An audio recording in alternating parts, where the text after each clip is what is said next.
I did not order the painting. Let's get that out of the way right now. I was mildly buzzed, yes, but not so inebriated that I'd mistakenly click buy now and order the scariest painting I've ever seen in my life. Like most people, I like to look at stuff I'd never buy online. Last month it was houses I can't afford on Zillow. This month, it's paintings.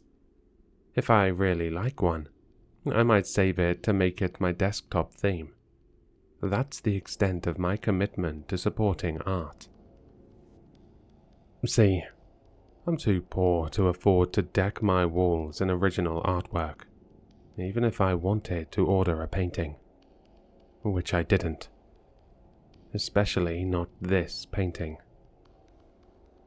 It depicted a figure in an impressionist style, sort of like the famous Munch, The Scream, crossed with the style of Rembrandt, the figure all cloaked in darkness, except for the illumination on the face. The face was the most horrifying part, a fleshy patchwork of light in the otherwise dark canvas, featureless, indistinguishable, like a nightmarish figure out of a dream.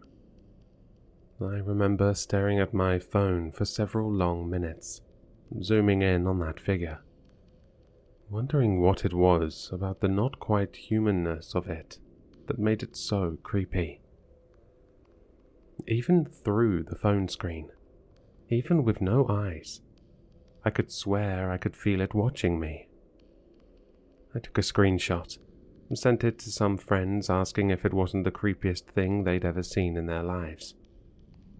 The conversation quickly devolved into us sending lots of scary art pictures back and forth.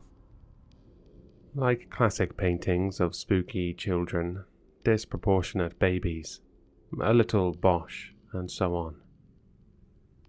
Fast forward 3 days. There's a package on my doorstep, waiting for me when I get home, wrapped in brown paper. I tear open the paper packaging. And it's the painting. That painting. The featureless smear of a face stares at me from the dark canvas. It looks so fleshy I could almost sink my fingers into it. Now, I assumed, of course, that someone ordered the painting for me as a joke, but none of my friends would admit to it. The conversation turned to teasing about me being cursed.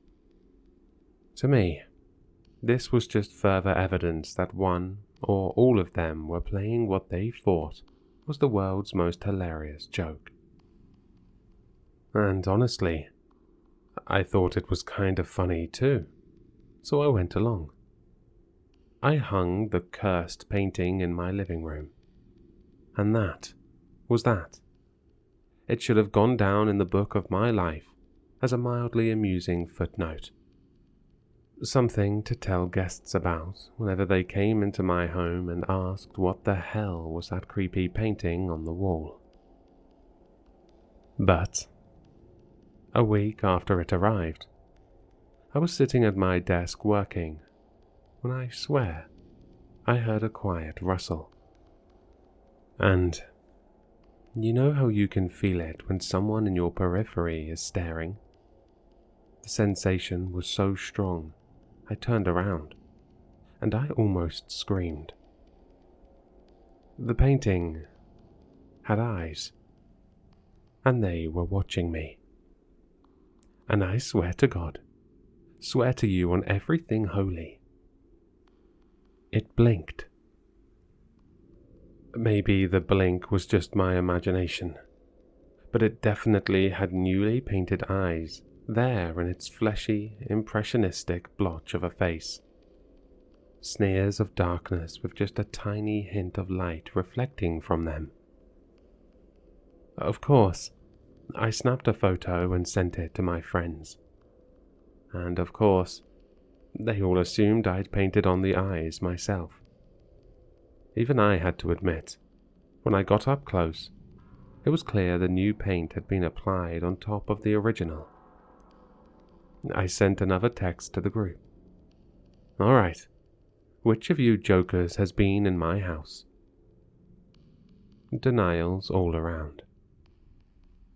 Maybe it was another prank, I thought. Most of my close friends know where I keep my spare key. But the painting kept changing.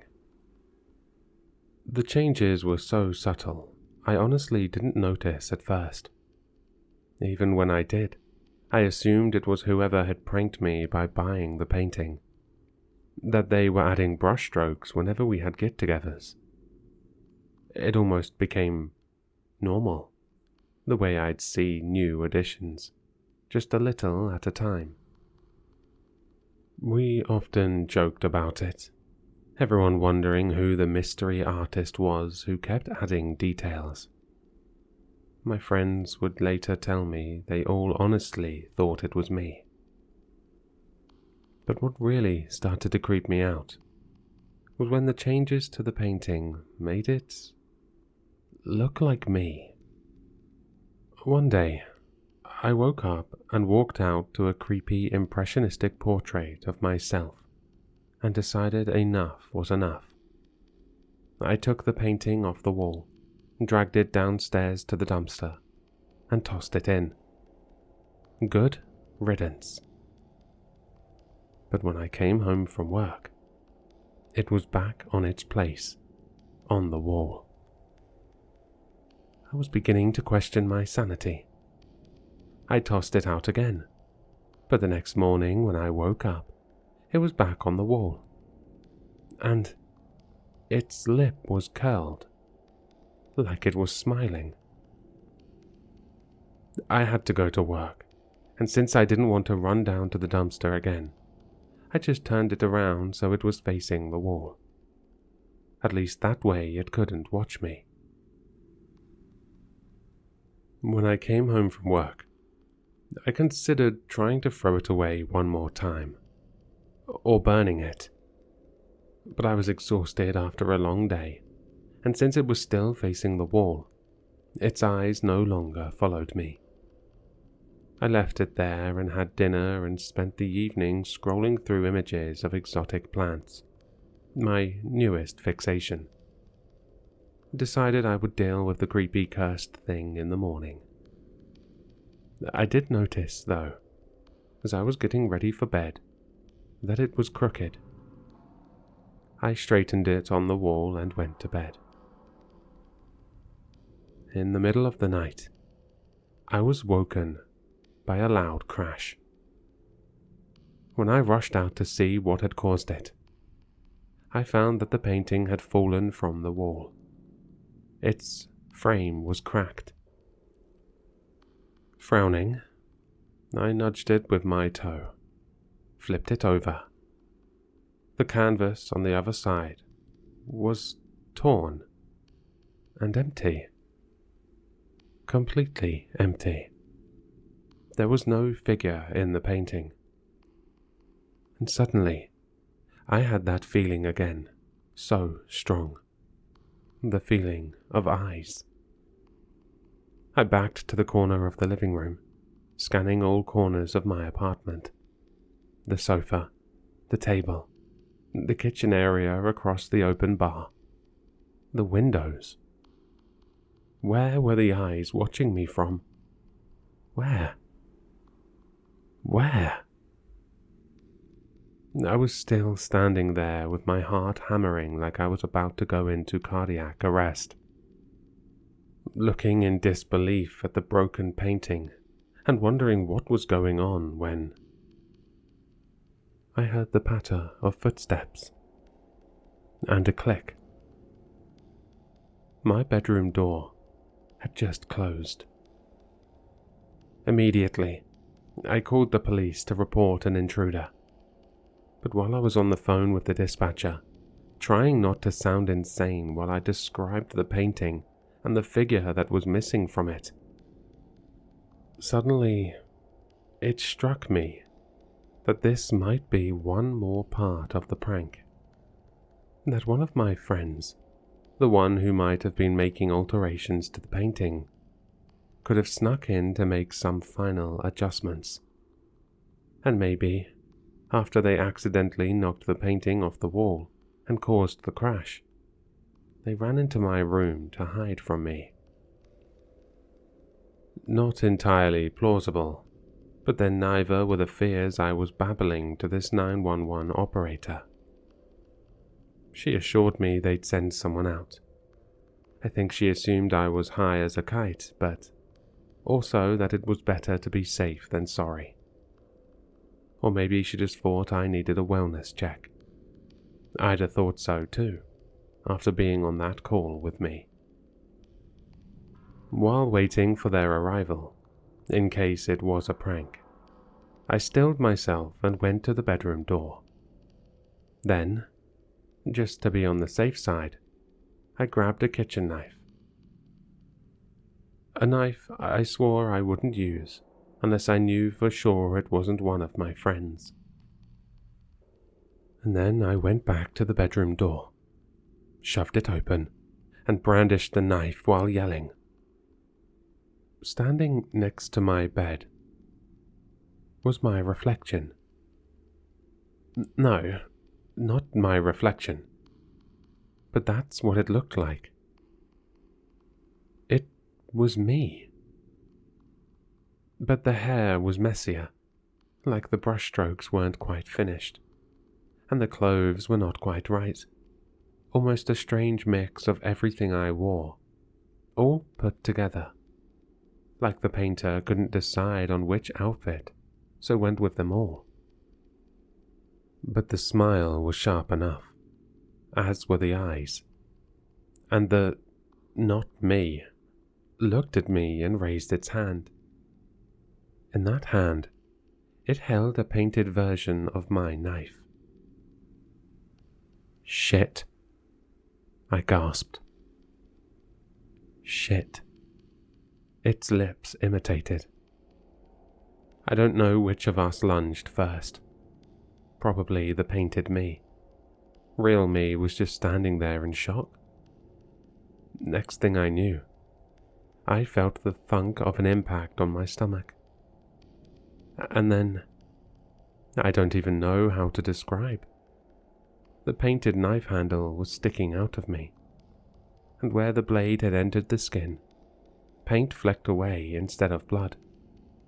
Instinct kicked in, and I fought like a wildcat, slashing and stabbing, dragging my knife through that other me in a slicing motion, again and again. The other me opened its mouth in a scream, but all I heard was the ragged sound of canvas ripping. It made a final effort to cut through me, but then my last slice tore it in two. It went limp, only a ragged piece of canvas. I was bleeding from a deep gash in my belly. I believe I lost consciousness. Paramedics later told me they'd found me on the floor, bleeding from a knife wound. Draped over me was a canvas that I'd apparently cut free from the broken frame. They made me get a psych evaluation. You see, there was no evidence of anyone else in the apartment. The authorities believed that I got angry at the painting, tore it apart, and somehow accidentally stabbed myself in my frenzy. When I finally returned home, the painting, the broken frame and what was left of the canvas were gone. Not a trace of them, not a scrap. And I've been wondering ever since, what would have happened if I hadn't woken up? Was it going to kill me? Or was it going to, somehow, put me in the painting, and perhaps take my place? I'll never know, because the painting is gone. Gone. From my life, at least. But here's the thing. One of my friends sent me a link recently. Told me they stumbled across it on an art website. The painting is back up on sale. For the love of God, do not buy it.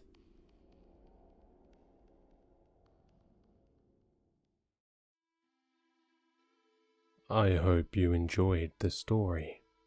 For more content, please like, subscribe, and leave a comment.